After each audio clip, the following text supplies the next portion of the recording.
Le déficit calorique, c'est absolument la règle numéro 1 suivant ce que nous disent la majorité des personnes quand on regarde sur les réseaux, sur les groupes Facebook, sur les blogs, n'importe où. Même les personnes qui peuvent accompagner dans la perte de poids tout le monde focalise absolument sur le déficit calorique, comme quoi ça serait absolument magique, comme quoi ça serait la règle numéro 1 à respecter quand on cherche à perdre du gras. Et aujourd'hui, dans cette vidéo, je voudrais te parler des problèmes du déficit calorique, car ils sont nombreux. Sur le papier, ça a l'air vraiment extraordinaire. Le déficit calorique, ça serait la règle maître pour être sûr, absolument sûr, d'être sur la bonne voie et de perdre du poids. Sauf qu'il y a énormément de problèmes.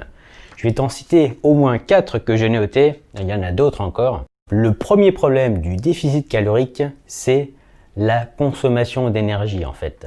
Suivant l'aliment que tu vas consommer, qu'il soit brut, qu'il soit raffiné, qu'il soit de type lipides, glucides, protéines, en fait il y a une grosse différence sur la consommation, ce que toi tu vas consommer comme énergie pour le digérer.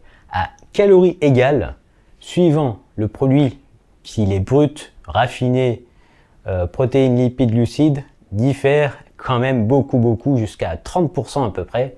Donc du coup, à partir de ce constat-là, on peut se dire, finalement, si on va plus faire notre diète par rapport à tel aliment ou tel macronutriment ou tel raffinement ou aliment brut, en fait, il va y avoir une énorme différence. Donc du coup, à partir de ce constat-là, eh bien, la théorie du déficit calorique ne tient plus. Le deuxième problème du déficit calorique, ça va être l'assimilation. Effectivement, comme toujours par rapport au type d'aliment que toi tu vas consommer, eh bien en fait il va être plus ou moins assimilé, les calories vont être plus ou moins assimilées et du coup, toi tu passes ton temps à calculer, peut-être à peser tout ce que tu manges et tu te dis ok mon corps va assimiler ça, et bien en fait non.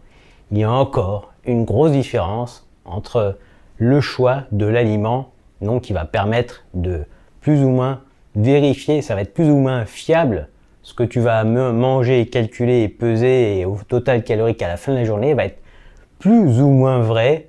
Et du coup, encore une fois, là aussi on peut jouer là-dessus, on peut faire en sorte que le déficit calorique soit différent suivant ce qu'on va manger. Le troisième point que j'avais noté par rapport au problème du déficit calorique, c'est la sensibilité. Surtout aux glucides, même il n'y a pas que les glucides encore. Suivant toi, ta sensibilité à certains types d'aliments et surtout ta sensibilité à l'insuline, le de gras en fait va être plus ou moins important. Donc du coup, par rapport à l'aliment que tu vas choisir, si toi tu es sensible ou résistant à l'insuline, il va encore y avoir une différence à la fin de la journée. Sur le déficit calorique, ça ne sera pas égal. Encore un troisième problème qui confirme que le déficit calorique n'est pas fiable. Le quatrième problème par rapport au déficit calorique que j'ai noté, c'est que c'est quand même assez contraignant de peser, calculer absolument tout ce qu'on mange. Donc si on mange par exemple chez soi toute la journée et tous les jours, ça va être assez facile de calculer si vraiment on utilise une balance précise. Par contre, à partir du moment où on mange dehors, on n'a pas forcément la possibilité d'avoir les bonnes informations. Alors il y a certaines chaînes, certaines grosses chaînes où on peut retrouver par rapport à ce qu'on va manger. Je parle notamment des fast-food ou des grosses chaînes très connues où tu vas pouvoir retrouver effectivement la valeur des aliments que tu vas manger, les portions exactes. Donc ça c'est quand même assez précis. Mais par contre, à partir du moment où toi tu vas manger chez des gens ou dans certains restaurants où tu vas pas forcément savoir quel est le poids de toi ce que tu vas manger, eh bien à partir de ce moment-là, ça va être très compliqué de calculer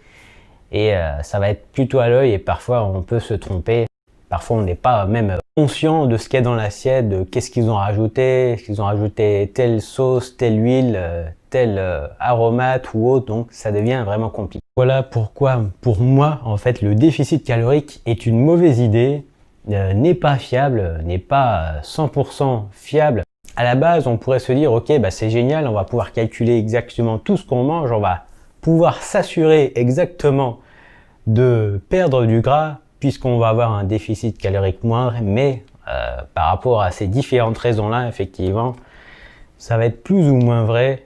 Tu vas plus ou moins être au-dessus, en dessous, voire même très en dessous. Et ça peut être problématique par rapport au métabolisme, justement. Métabolisme que je te parlais dans d'autres vidéos, qui est tellement important. Pendant à peu près 2-3 ans environ, moi j'avais calculé tout ce que je mangeais, tout. Et se posait le problème à la fin de la journée, quand j'avais encore faim et que j'avais consommé tous mes calories. Je me disais, mince, j'ai encore faim, comment je fais? Et c'était très compliqué de ne pas remanger des choses alors que j'avais respecté toute la journée le poids, le nombre, le total calorique en fait des aliments. C'était vraiment très difficile. Par la suite, il y a quelques années, j'ai découvert que en fait, c'était pas vraiment possible d'être absolument sûr d'avoir un déficit calorique assez fiable, assez précis en fait. Donc on peut largement se retrouver trop en dessous, faire un trop grand déficit calorique, ou alors se retrouver même à ne pas assez manger et métabolisme bloqué. Et du coup, métabolisme bloqué, là le déficit calorique il sert absolument plus à rien. Tu es là à respecter quelque chose, mais comme ton corps se met en mode sécurité, eh bien c'est complètement inutile. Alors, après il y a plein d'autres stratégies, il y a le rebond glucidique et compagnie, mais franchement, je trouve que c'est vraiment compliqué. Ça reste quand même assez strict, assez prise de tête, je trouve vraiment au quotidien. Et pour moi, en fait, la solution que j'ai trouvée, c'est ne plus calculer, ne plus peser tout ce que je mange depuis plusieurs années maintenant. C'est plutôt me fier à certains types d'aliments qui vont favoriser la satiété et très peu de calories en même temps. Et ça, c'est absolument pas incompatible à se faire plaisir chaque jour. Donc voilà, c'était le conseil du jour, les 4 règles, et encore, j'ai dit 4, mais il y en a encore d'autres. Dans une prochaine vidéo, je t'expliquerai tout ça. Donc toi, si tu veux arrêter de suivre des règles qui sont pas fiables, peut-être qui t'ont pas donné de résultats. Alors il y a des personnes pour qui ils ont la bonne génétique, ils ont le bon métabolisme, et donc ça pose pas de problème. Ils peuvent se permettre, ça pose absolument pas de problème, d'arrêter de manger une fois qu'ils ont atteint leur déficit calorique. S'ils ont encore faim, ils arrêtent de manger, pour eux c'est vivable, c'est pas compliqué. Par contre, peut-être des personnes pour toi, pour moi c'est vraiment difficile de se priver de manger quand on a faim. Tu fais un jour, 2 jours, une semaine, après tu pètes un plomb, c'est juste pas possible. Donc toi, si tu es intéressé par une méthode où tu ne calcules absolument plus rien, que tu manges à ta faim et que tu te fais plaisir chaque repas, chaque jour, eh bien je te laisse regarder dans le lien dans la description. Je te retrouve dans une prochaine vidéo.